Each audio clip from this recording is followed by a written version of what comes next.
This is recording. RTI International Center for Forensic Science presents Just Science.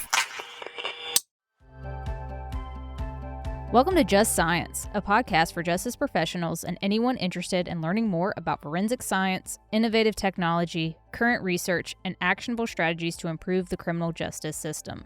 In this special release episode, Just Science sat down with Dr. Jennifer Rineer, a research psychologist and program manager in RTI International's Center for Policing Research and Investigative Science, and Maureen McGough, Chief of Staff at the Policing Project at NYU Law and the co-founder of the 30 by 30 initiative, to discuss efforts to recruit more women in policing. Women are vastly underrepresented in the policing profession, accounting for only 12% of the police officers in the United States.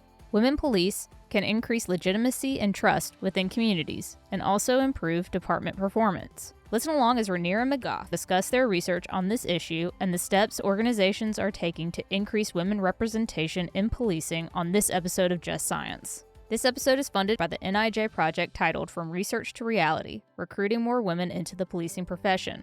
Here's your host, Peyton Attaway. Hello, and welcome to Just Science. I'm your host, Peyton Attaway with the Applied Justice Research Division at RTI International. Our topic today is recruiting and retaining more women to the policing profession. Today, we are so excited to speak with Dr. Jen Rineer and Maureen McGough. Jen Rineer is an expert in the health, well-being, and performance of employees and organizations. As a program manager and research psychologist in RTI's Center for Policing Research and Investigative Science, she applies her academic and professional experience in industrial and organizational psychology to workplace and workforce surveys, qualitative studies, employee trainings, evaluations, and experimental research in the criminal legal context. She leads an NIJ-funded project titled From Research to Reality, Recruiting More Women into the Policing Profession, which she will discuss later in this episode. Maureen McGough is a lawyer by training and has many years of professional experience at the federal level, leading initiatives to advance evidence-based policing, improve the representation of women in policing, and implement systems-level criminal justice reform initiatives. She's the co-founder of the 30 by 30 initiative, which is a national effort aimed to increase the proportion of police recruits who are women to 30% by the year 2030. Welcome to the podcast, Jen and Mo. Thanks so much for having us, Peyton. Yeah, I appreciate being included. Thank you. To kick us off, Jen, could you provide us with some background on what led you to focus on this issue of recruiting and retaining women to the policing field? Absolutely. So my background is in industrial and organizational psychology, which means that I study various workplace and workforce issues. And in particular, my specialty area is both occupational stress and health, and also diversity and inclusion in a variety of settings. And before I came to RTI, in my previous but not so long ago life, I focused on a few aspects of diversity, including gender and age. So part of what my research looks at is how can we make, the work experience optimal for all sorts of people in all sorts of environments. One of the experiences that was most valuable to me was when I worked at Catalyst, which is a nonprofit that provides research and consulting services to organizations looking to improve opportunities for women in business. And part of what I did there was career pathways research, which really sort of uncovered a lot of the myths about why women have a hard time getting ahead in certain fields. Some of the things that people talk about are sometimes women are more family oriented, or women don't want the same kinds of jobs as men. And there are sort of all these reasons out there for why women don't necessarily advance, particularly in certain fields. And some of the research that I did there looked at high potential women who were in the same fields as men, who had the same aspirations and had the same skills and abilities, and really kind of uncovered, no, there really are systemic issues here that are holding women back. It's not just about these differences that people talk about between men and women. So I've always been, interested in using my research skills for social justice issues. And, policing is obviously such an important issue, always has been, but particularly in America today. And I'm just really happy to be collaborating with colleagues and other practitioners in the field to apply these skills and interests to the policing field. And Mo, I would like to pose the same question to you. Could you provide us with some background on what led you to focus on this issue of recruiting and retaining women in policing, and what led you to create the 30 by 30 initiative? So back in 2018, I was working as a senior policy advisor at the National Institute of Justice at the U.S. Department of Justice. And I was really lucky in that I was working with a cohort of police practitioners who were mid-career folks who were really focused on advancing evidence-based policing and using data and science to improve police services for communities across the country. Through that work, I met then captain of the Newark Police Department, Yvonne Roman. And in her very sort of New Jersey way, she came into my office one day and said, you seem to care about what data and science has mattered for policing, but there's research out there that shows that women only make up 12% of sworn officers and 3% of police leaders. And those numbers have been stagnant for decades and no one seems to be doing anything about it. Where's the DOJ on this? And it was a point that was extremely well taken. So Yvonne and I joined forces in 2018 to host a national summit on women in policing. And through that summit, we were hoping to understand, what are the barriers to women entering and staying in the field and succeeding? And what is the unique promise of women officers? One of the things that blew me away in preparing for that summit and in hearing researchers speak about women in policing was the fact that the underrepresentation of women in policing isn't just a gender parity issue, though it's critically important for that reason, but it's also a public safety issue. There is a host of social science research out there, and it seems to be growing by the month, that indicates there is a very unique value to women officers. So they use less force and excessive force. They are perceived as more trustworthy, particularly by diverse communities, and more honest. They tend to get better outcomes for crime victims, especially victims of sexual assault. They're named proportionately less in lawsuits and citizen complaints. And there's emerging research that shows they use their discretion to make low-level arrests and stops less often. When they do make stops, they are more likely to find contraband.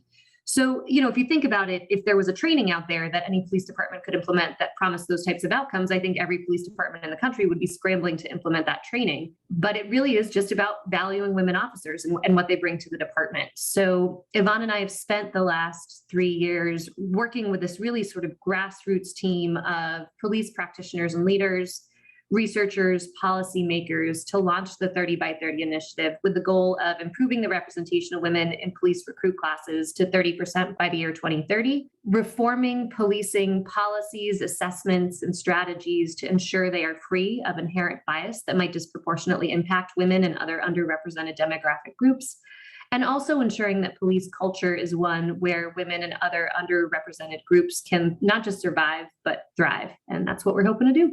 Wow, that's amazing, Mo. Thank you so much for sharing that. Jen, perhaps we could have you start by framing the problem of recruiting and retention in the policing field and the benefits of increasing the representation of women in the field.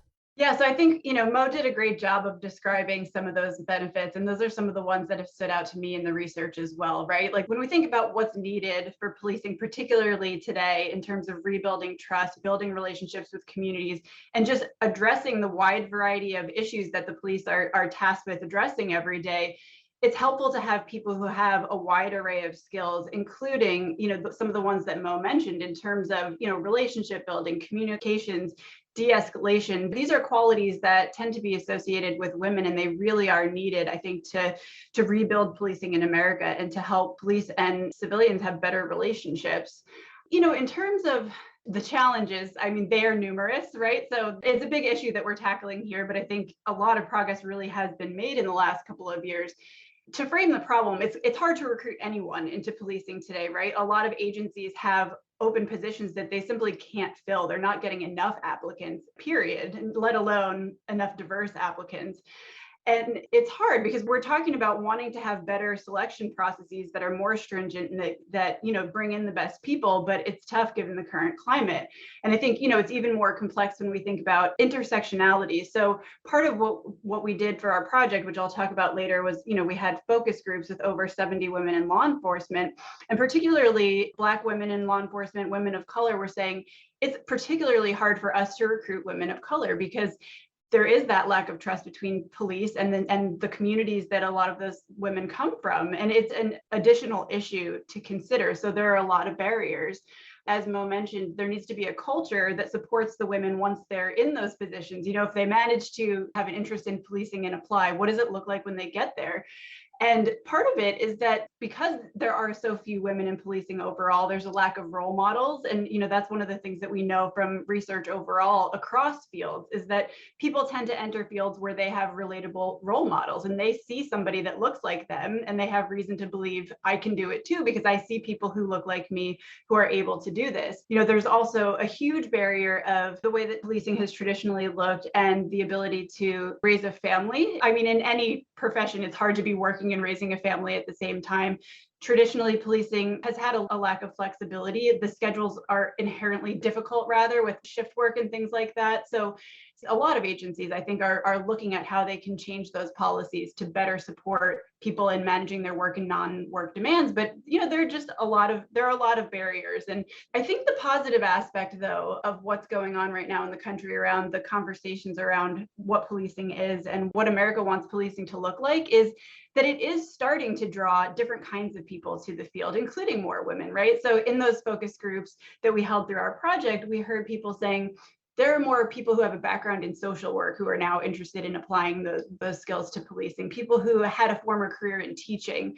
So I think that there are a lot of people who want to be part of the solution to make policing look different. And so that's one of the awesome opportunities I think that we have today is figuring out who are those people who might be able to apply, these skills and abilities that are needed for policing today, and how can we reach them to really draw them into the field. Thanks, Jen. I know from several other studies that we've conducted at RTI that there is a lot of law enforcement who feel like their duties are more aligned with what people would traditionally assume are roles of social workers. And some really like that aspect and some really don't, because in a way it's not the job they signed up for, but in some ways it is, because they're both aimed at, improving the community's safety and well-being. Mo, what are you hearing from your 30 by 30 agencies and others in law enforcement about the challenges they face in recruiting women into policing?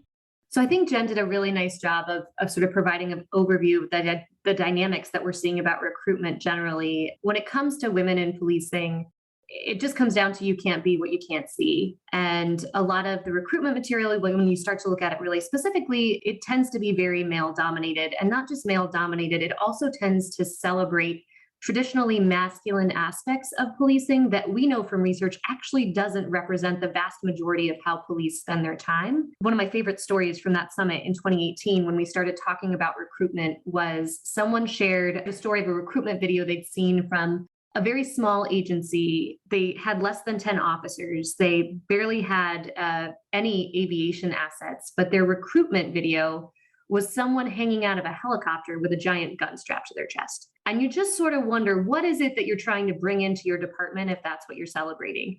And interestingly enough, in 30 by 30, we of course advocate for broad representation in recruitment materials, but we don't traditionally try to focus on targeting women in recruitment. Instead, what we do is try and support agencies in getting more accurate about what the job of policing actually is and getting more accurate about the skills and abilities necessary to do the job well. And we're really confident that if agencies start doing that, they will naturally see an increase in the representation of women.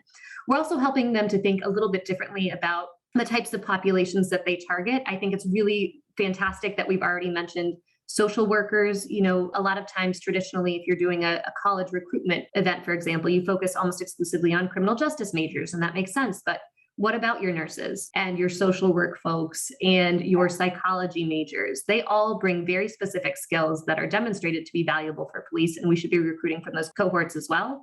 And it just so happens that those cohorts traditionally have had a very high representation of women. I would love to add one more point to that too. We're pretty early in 30 by 30, and we've just started reporting in 6-month intervals, but anecdotally, we have seen some agencies reporting a really significant increase in the representation of women in the recruit classes that they've had since joining 30 by 30. And we suspect that part of that is being intentional and being vocal about the value of women and prioritizing the value of women at the leadership level. So we have a department, it's in a very small jurisdiction. They don't have all that many officers. They were bringing in 7 officers for the recruit class, and 4 of them were women. And it was simply a result of changing how they approached recruiting and having the chief be a huge advocate for 30 by 30 and very outspoken about the importance of women in the profession. Jen, is there anything that you would like to add? So I just wanted to highlight what Mo said about how 30 by 30 is encouraging agencies to really be accurate about the job and their portrayals. I can't emphasize that enough because that's what we know from the research, right? And not just in policing, but in all occupations, that a realistic preview of the job is like the singular factor that leads to people being happy once they get on the job, people being successful when they get on the job, people being committed to their job and feeling like they can be successful. It is such a simple concept, but often it's not the case. And I mean, we've all experienced this. When you start a new job, you can never know entirely exactly what it's going to look like once you start. But we've all had experiences where you get into it and you're like, yeah, this is aligned with how this was advertised to me. Like, I didn't know all the details, but this seems about right. And other experiences where you're like, what on earth? Like, this is nothing to what I expected. It's so important. And so one of the things I wanted to emphasize, right, is in terms of thinking about what kinds of messages agencies are putting out there. I love Mo's example about the recruitment materials with somebody hanging out of a helicopter with a gun as that being the message that they're putting forth. Probably not the best, for recruiting the kinds of people that they want and that will be successful in policing. I think the flip side of that is that I want to make sure that agencies are kind of cautious in their efforts to bring on more diverse folks, that they're not portraying their agencies in a way that's not genuine, right? And we heard in some of our focus groups, there's one Asian person, there are 3 women in our agency, there's 1 Black person, and that's the group of people that's on every flyer and in every video. And yes, it helps bring people to the door, but then those people start the job, they look around, it's a sea of white men, and they're like, where are those people? It's kind of a false representation. So one of the things that I want to emphasize is I think agencies should have materials that reflect that desire to bring in more diverse candidates, but just to be honest about that, because people are going to figure it out sooner rather than later. And I think that should be the message, right? Like, we are working on diversity. Our goal, especially for agencies who are tied into 30 by 30 or have other similar goals, we are working to meet this goal. This is important to us. And then have the materials reflect that. I think that's a lot more likely to be successful, not only in drawing people in, but then in having them, be successful and supported once they get there, because it's not going to be a surprise. They're not going to feel like they were kind of tricked in terms of the messaging that was shown to them. It's really important that agencies think about, what does the work really look like in our agency? What are the different kinds of tasks that people really do, engage in on a daily basis? And what does our agency look like? That's a great point, Jen. I think that the genuine representation is going to bring in genuine recruits, and that's exactly what you guys are aiming to do. As you guys are talking about all of these things, it's just bringing to mind the fact that the policing field is changing so much and so rapidly and evolving in so many positive ways, as it should be, given all the things that have happened over the past few years. And so it just makes sense that the recruitment materials would follow this trend. On that note, Jen, what can you tell us about the kinds of research that you and your colleagues have conducted on recruiting women in policing? Thanks for the question, Peyton. We're right in the middle of this project right now, and it's a multi-phase project that I'm really excited about. And it really strives to produce concrete materials and guidance that agencies can use to address some of those barriers that have been shown in the research to prohibit women from joining the field. The whole area really is in need of continued research, but I think, more is known about what some of these major barriers are. That was uncovered in the summit a couple of years ago. There's research where, focus groups have been conducted with women officers, asking them what the major challenges have been. So to some extent, we know what these things are, but then figuring out how to address them is a different story. I know Mo and I have talked about this extensively. It's important to not only think about recruitment, but retention as well. Our current project is more focused on the recruitment piece in terms of identifying those strategies that bring women to the door. But part of that is that we're encouraging agencies to update policies and practices and sort of cultural aspects of the work environment that will be, more inclusive of women and help them draw them into the field. So the first phase that we did was more of a summary of kind of the current state of women in policing. So we had 2 components to that. One was that we did a comprehensive analysis of 20-something agencies' recruiting materials, and we looked at their online presence in terms of what's on their main websites, their recruiting websites, and then their social media sites. And what we did is we coded all these elements that they were presenting in terms of the text, videos, images. We looked at the diversity represented there. We looked at how they describe policing in general. What kind of strategies do they talk about using in policing? Is it more community oriented? Is it sort of the more traditional or more macho militaristic kind of style of policing? How do they message about the jobs and careers? What aspects are they emphasizing? And we also looked at how they message about diversity. Part of what we were looking at there was, are there major differences in agencies that have relatively more or less women? We didn't find consistent differences in how policing was described per se, or how the job and career was described, but we did find major differences in terms of how they were messaging women-specific content. So the agencies that have more women were more likely to have profiles of women officers, kind of highlighting their achievements and talking about, their experiences, advertising women-specific recruiting events, as Mo was saying earlier, talking about the value that women specifically bring to the field. So at least in this sort of pilot study, looking at this smallish set of agencies, it looked like that was kind of the really key factor, was not necessarily how those other aspects were described, but just kind of putting out there that effort to highlight women that signals that, women are important to our agency and we want more women to be here. We also conducted focus groups with women officers. So we talked to over 70 women in law enforcement. So RTI International is conducting this research in collaboration with the National Police Foundation. And we worked with some really great partners on that. So we worked with NYU, which is the National Association of Women in Law Enforcement Executives, NOBLE, the National Organization of Black Law Enforcement Executives, and then IAWP, the International Association of Women Police, to really make sure that we were capturing a diverse perspective. So we talked about some of the barriers that they've faced in their careers, how they've seen some of that change. We also got some specific recommendations from them on what they think agencies need to do to recruit more women.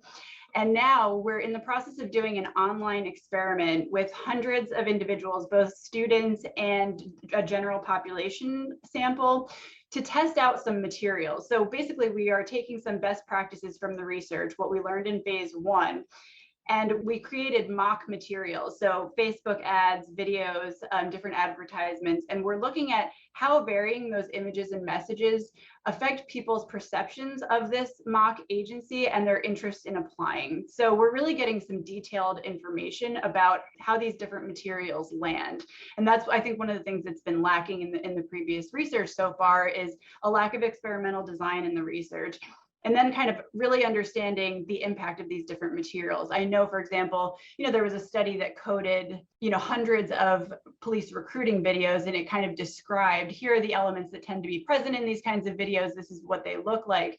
But it didn't take the step of then seeing, how do people react to these videos? How does it affect perceptions and people's intentions to engage with an agency? And that's the gap that our study aims to fill. And then the final phase of this study is going to be a field component, where we're going to be working with 2 agencies in North Carolina to actually implement some of these changes. So we're going to be working with them to make some updates to their website, to actually distribute in an experimental design some of these different flyers, to create different advertisements. And we're going to see kind of how those affect people's engagement with the website, their applications, and who they get to apply to the agency. So we'll be looking at some pre and post and experimental outcomes on how these different strategies actually affect agencies in real life. Sometimes research can feel a little bit siloed. People kind of take ownership over things, and I don't feel that with this project at all, and with this work in general. It feels like everyone's really joining forces to kind of build on the great work that one another is doing, and that's one of the things that I really appreciate about this work. So shout out to all of our partners. Oh my gosh, Jen. So what's really exciting about everything that you just said, and I didn't realize it really until this moment, is that all of the partners that you named are also critical partners in 30 by 30. And it does sort of feel like there is this moment at this particular time in American history where people are really coalescing around the issue. NOLI in particular, Kim Craven, the NOLI executive director, is one of our hugest advocates for this work. She promotes it every chance she gets. And even just working with you and RTI and the fact that researchers are acknowledging the dearth of information we have about how to actually do this well and are stepping in to fill the void. And the field is indicating they're ready for it. Right? There's a huge appetite for evidence-based practices in this area. So the fact that police professional organizations and the field itself and researchers and policymakers are all coming together at this particular moment in time, it's really exciting. And I don't really recall anything quite like it. So I'm really excited to see where it goes. I'm really grateful for your partnership. Mo, I know the retention is a major issue in the field of policing in general right now. Can you speak to how agencies can ensure that they're creating an environment that's conducive to retaining women? It's such an important part of the equation, and just a hearty +1 to what Jen mentioned just a second ago about the fact that you can't really address recruitment without also addressing retention. And when you look at some of the historical efforts to improve the representation of women in policing around things like consent decrees, for example, those efforts didn't really make a lasting impact, I think in part because they almost solely focused on recruitment. And if you're not addressing the sort of underlying cultural aspects or overt policies that tend to be failing folks that aren't white and male, then you're not going to have people actually stick around and make all that much of a difference. So addressing retention is huge. This is an area where there's actually very little research. And one of the things that's been very sobering about doing this work in the US is we've had a fair number of partnerships with some agencies abroad. And they're really able to articulate very clearly at what point they lose women, why they lose women, and what they're able to do to mitigate that loss moving forward. We don't have the same insight into our agencies. So that's why part of what the 30 by 30 initiative aims to do for participating agencies is really help them understand what are the types of data that you could and should collect throughout the life cycle of a woman officer's career to understand the extent to which your agency is adequately addressing her unique needs. So parental responsibilities, child, family care, that's obviously a huge part of it. We still live in a society where those burdens tend to disproportionately fall to women. And policing is notoriously a profession that doesn't adequately provide support to mitigate some of those increased responsibilities that women have. There are some promising practices out there, things like part-time shift sharing for nursing mothers or any mothers who are returning to the workplace. Speaking of nursing mothers, one of the things that we heard at the summit that I think has stuck with a lot of us who are doing this work is that a nursing mother returning to the workplace in most agencies does not have a safe, private sanitary place to pump. So that's one of the initial actions of 30 by 30 agencies who are participating in this work. We asked that they prioritize finding such a place. Most women were sharing stories of either pumping in their cruiser in an alley or in a public bathroom somewhere. And obviously that's not a good signal to women officers that their unique needs are understood or met. Another area where you see women's sort of basic needs just not being met is around things like uniform and equipment. They tend to be sort of default built to a man's specifications. So making sure that things like firearms, holsters, even uniform pants are designed specifically for a woman's proportion is a great step to take. And then also Jen mentioned the importance of focus groups. That's something that we're really pushing, understanding, how does your agency culture impact the women you currently have? How can you improve the way that you serve the people you currently have on the force in order to attract new women in the door and keep them there? One area where we're particularly interested in addressing the pledge as well is around harassment. So there is research out there that shows that over 93% of women officers experience some kind of harassment at some point in their careers. So it's incumbent on agencies to have policies in place that take that very seriously and adequately protect women who experience it. We recently did a survey that was voluntary for 30 by 30 participating agencies, and we got over 800 responses. And regardless of how well an agency performed on other aspects of that survey, almost to a 1, the response rates around how an agency handles harassment were pretty negative. So that is something, turning to the new year, we really want to sort of focus in on lessons learned from other industries that might be applicable to policing. We don't have to reinvent the wheel here. Policing is a microcosm of larger society. This is obviously something that is a priority and that a lot of other fields have faced and I think come through much more successfully than policing has at this point. So our hope is to pull lessons learned from those other industries and try and have an impact on policing overall. I wanted to jump in about something that Mo said. Well, I was thinking about returning mothers, and that was one of the things that stood out to me from our focus groups too, is just these horrific stories of like somebody being on a 10-minute break, for lunch, trying to hide in their locker and like shove a sandwich down their face and pump at the same time. Like it's honestly in some ways a miracle that any woman in policing gets through that phase of returning to work, because people go to some great lengths to make that work. I agree with you that that's a great priority for the 30 by 30 agencies, and for any agency out there. There are in some ways some relatively simple and straightforward accommodations that can be made to make women's lives a lot easier.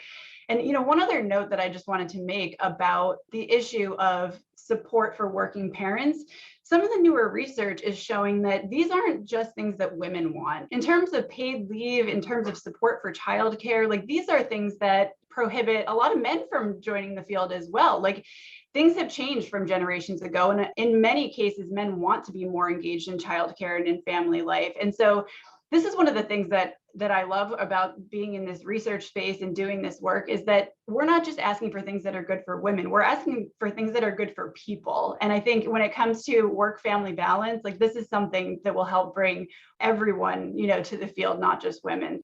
Just a hearty amen to that. Jen, that is such a powerful statement, that you just want to make it better for people.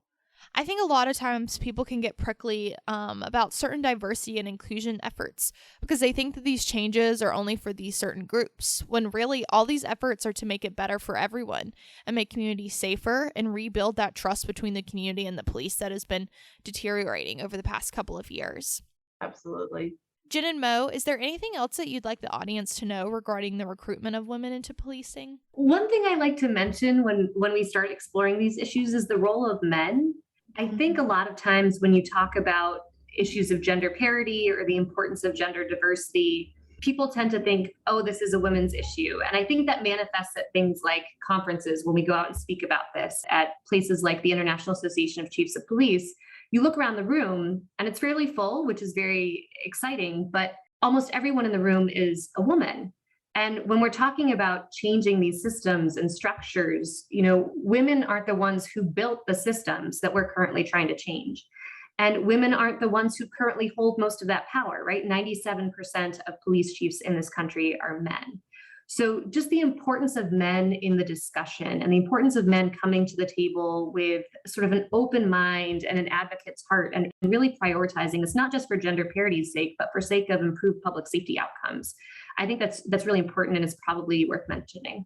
That's a great point. And, one of the things that we heard in our focus groups along those lines, these are women who have been successful in policing, sometimes over a long career. And oftentimes, one of the critical factors was having a supportive mentor. And in many cases, that was a supportive mentor who was, a higher ranking person who was a man, right? Someone who really took them on, believed in them, mentored them the same way that they would mentor a man, gave them all the same kind of guidance. And I agree, this can't just be a women's issue because, the folks in power need to be engaged in it as well. So that's a fantastic point.